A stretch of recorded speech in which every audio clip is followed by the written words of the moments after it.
Mesdames, Messieurs, bonsoir. Dans l'actualité, le tram de Tours. Officiellement hier, tout allait bien et pourtant, les ouvriers du chantier ont été obligés de démonter les rails qui avaient été posés. La faute à des erreurs de plan, mais rassurez-vous, il ne s'agit que de quelques mètres qui ne remettront pas en cause l'échéancier. Dans l'actualité également, le mariage entre personnes du même sexe. Le débat s'invite du côté des maires qui vont devoir le célébrer si la loi est adoptée. Certains élus UMP font valoir une clause de conscience. Et puis la chasse ouvre ce week-end. En Indre-et-Loire, ils sont par exemple 18 000 licenciés. Nous verrons que certains utilisent des méthodes ancestrales, entre guillemets, chasse à l'arc ou fauconnerie. Elles ont leurs adeptes. Bonsoir et merci de nous rejoindre. Dans l'actualité ce soir, un hic dans le chantier du tram de Tours. Les ouvriers ont dû démonter une vingtaine de mètres de rails. Cela s'est passé hier au carrefour de Verdun, alors que dans le même temps, Cité Tram avait organisé une opération communication pour la presse. Officiellement, tout allait bien. L'information avait été passée sous silence. Plus d'explications avec Jérôme Alain. 10 cm de trop et ce sont 22 mètres de voies du futur tramway qui ont été détruits en début de semaine. Ici, carrefour de Verdun, entre l'avenue Gramont et le boulevard Churchill, la plateforme qui doit accueillir le passage du tram était trop épaisse de 10 cm et donc trop lourde pour le pont qui doit supporter le passage des rames.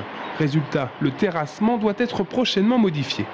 On a recalculé un profil de la voie, donc c'est-à-dire qu'on va poser la voie à une nouvelle altitude, altimétrie, qu'on a recalculée il y a quelques semaines. Et donc là, il n'y a pas de... Voilà, on pose la voie telle qu'elle doit être posée en fonction des contraintes imposées par l'ouvrage donc de la Trémie de Verdun. Cité Tram prévoit de rectifier le tir en même temps que l'aménagement complet du carrefour de Verdun qui doit comme prévu se faire dans les semaines à venir, jusqu'à début 2013. Les délais devraient tout de même être respectés puisque l'erreur impacte seulement une vingtaine de mètres sur les 15 km de ligne nord-sud. Donc sur le calendrier, il n'y a aucun impact. Sur l'impact budgétaire, c'est ce qu'on appelle un aléa de chantier. Bien entendu, c'est une non-conformité qui sera traitée comme telle. Il y a des responsables derrière cette non-conformité. Donc là, on regardera un petit peu le partage des responsabilités.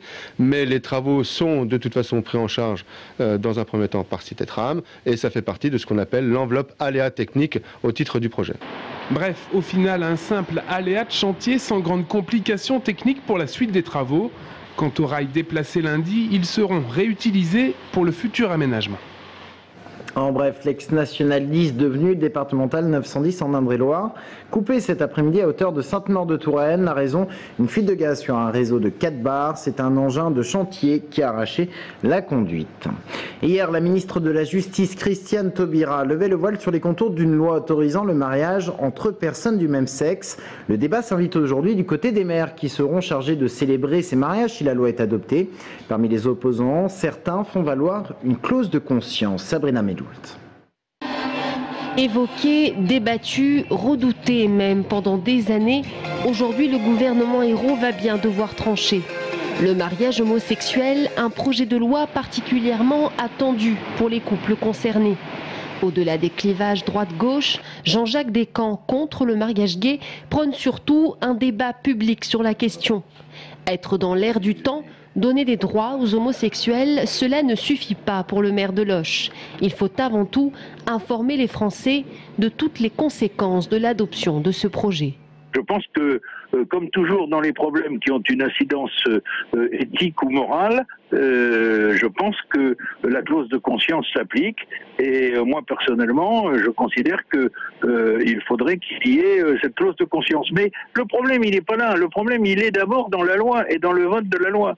J'insiste lourdement sur le fait que les conséquences de cette loi, les Français et les Françaises ne sont probablement pas tous aussi conscients qu'il le faudrait des conséquences sur les enfants, des conséquences aussi sur le problème de l'adoption et en particulier ou le problème de la procréation assistée.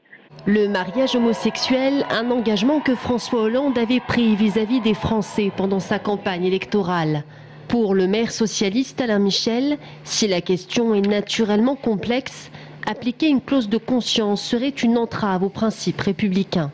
Je trouve grave qu'un maire s'exonère de la loi, par principe.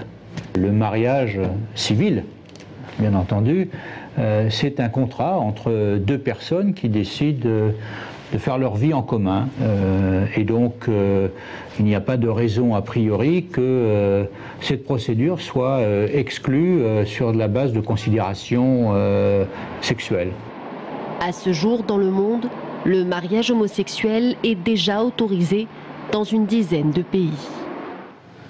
En bref, Christophe Boucher devient le président du Parti radical d'Indre-et-Loire. Ce pro-Borloo prend la succession de Marie-Martine Champigny. Christophe Boucher avait été candidat à Tours du Parti radical lors des dernières législatives. Les bons chiffres de l'aéroport de Tours, plus 33% de fréquentation cette année au mois d'août par rapport à août 2011. Ainsi, l'infrastructure a déjà réalisé 78% de ses objectifs pour l'année 2012. Dans les raisons de ce succès, la nouvelle ligne Tours-Manchester. Écoutez Christian Brault, vice-président de la CCI Touraine en charge du tourisme. Alors on remarque notamment avec la création de cette nouvelle ligne Manchester, 15 600 passagers quand même, ce qui veut dire moitié-moitié aller-retour. C'est quand même de la clientèle anglaise qui vient pour la plupart visiter notre beau pays du Val-de-Loire, de Touraine, et qui fait une incidence économique non négligeable, bien sûr. On en vient à notre enquête de ce soir. Elle concerne les radios et leur écoute en Indre-et-Loire. Elles ont perdu, écoutez bien, 50 000 auditeurs en un an sur le département. C'est la dernière étude médiamétrique qui le révèle. Le classement des radios s'en trouve ainsi totalement bouleversé. Mickaël Briffaut. Il y a du bouleversement dans le classement des audiences des radios en Indre-et-Loire. Les radios musicales, cette année, tirent leur épingle du jeu. Fun Radio, 3e l'an dernier, devient numéro 1. Elle passe devant France Inter et RTL. Mais le plus spectaculaire, c'est la progression de Énergie qui double son nombre d'auditeurs en seulement 2 ans, avec aujourd'hui 51 000 Tourangeaux écoutant cette fréquence. Ravi. En 3 ans, on fait que de monter. Il y a 3 ans, on faisait 5.1. L'année dernière, on faisait 8.3. Là, on fait 10.2. On est la première radio active sur l'Indre-et-Loire. Donc, on est devant tous nos concurrents qui sont présents à Tours. Donc, c'est une super bonne nouvelle, oui. RTL2 connaît une légère baisse depuis 2 ans, mais la radio compte rebondir en s'appuyant sur son cœur de cible, les 25-49 ans. Et grâce aussi à son ancrage local. C'est bien quand on a une bonne progression, l'année d'après en général, vous pouvez aussi avoir une légère baisse, mais ça n'entache pas, nous, notre travail auprès de nos partenaires avec qui on a re-signé tous nos partenariats et vraiment avec qui on a des liens depuis quand même 13 ans à Tours. Donc c'est quand même un signe de longévité et de reconnaissance du travail de la radio dans son côté implication locale dans Tours.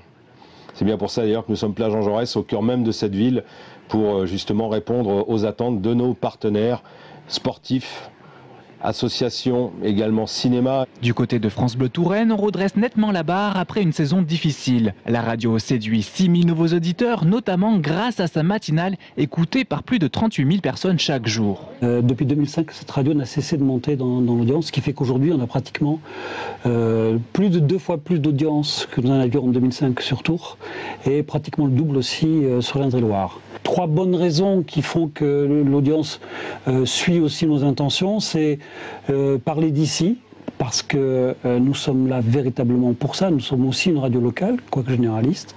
Nous avons priorisé absolument le direct. Ça, c'est quelque chose qui est extrêmement important.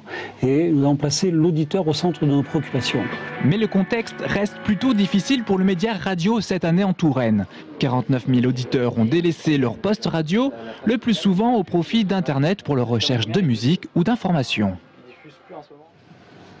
Quel avenir pour l'entraînement au Tours FC? C'est toujours l'incertitude sur le nom du nouvel entraîneur. Le club refuse toujours de confirmer officiellement la nomination de Bernard Blacquart, celui qui a remplacé Peter Zeidler. Peut-être demain la confirmation officielle. Romain Delville. Le Tours FC organise demain midi une conférence de presse et annoncera officiellement qui sera l'entraîneur de l'équipe pro pour les mois à venir. L'hypothèse la plus probable, c'est que Bernard Blacquart, directeur du centre de formation et qui a remplacé Peter Zeidler après son éviction à l'issue de la 4e journée, soit nommé pour la saison 2012-2013. À 55 ans, Bernard Blacquart quitterait donc pour de bon son costume de formateur pour diriger les professionnels tourangeaux. Seul souci administratif, il ne possède pas le diplôme spécifique au monde pro, si bien que le TFC pourrait devoir faire appel à un entraîneur sans emploi, même si la solution interne plus économique semble privilégiée. Enfin, le Tours Football Club pourrait considérer qu'avec ses nouvelles recrues, Thomas, Béranguier et Bergogneau, Peter Zeidler aurait des chances d'obtenir des meilleurs résultats. Une remise en question globale qui relève de la chimère. Ouverture de la chasse ce week-end, ils sont 18 000 licenciés en Indre-et-Loire. Parmi eux, certains adeptes des méthodes d'antan, la chasse à l'arc ou encore la fauconnerie. Démonstration aujourd'hui à Toulouse. Le reportage est signé Aurélie Renaud. Un gibier a été repéré. Guillaume doit maintenant s'approcher au plus près de l'animal avant d'armer et de tirer sa flèche. Aujourd'hui, la cible est factice. Elle sert à former les chasseurs au maniement de l'arc, car même avec un permis, un apprentissage d'une journée est obligatoire pour chasser à l'arc. C'est apprendre à être approché très près par l'animal ou apprendre à l'approcher très près. Parce que c'est une arme de contact qui exige de tirer, on va dire, entre 1 mètre et 15 mètres. Et donc ce sont des distances qui sont très courtes par rapport à l'utilisation des armes à feu, où on est souvent efficace à 20, 30, 40, 50 mètres, et puis après des fois à 100 ou 200 mètres avec des carabines. La chasse à l'arc, une chasse solitaire et ultra précise qui intéresse souvent les chasseurs au fusil qui cherchent la difficulté, car ici pas de chargeur, mais une seule flèche, donc un seul tir. Solitaire, le fauconnier l'est un peu moins. Sébastien a fait l'acquisition d'une buse de Harris. Depuis 3 semaines, ce tiercelet mâle est en plein dressage. Le chien d'arrêt de Sébastien doit quêter et arrêter un gibier. Quand la buse le repère, la chasse commence. L'oiseau va demander le départ, donc il va tirer sur les jets, on le laisse partir. La proie devant, le gibier devant s'envole, si c'est une perdrix ou un faisan, et l'oiseau doit prendre le gibier tout seul. Pas question donc de ramener quoi que ce soit d'une partie de chasse, le fauconnier revient toujours bredouille et son faucon rassasié.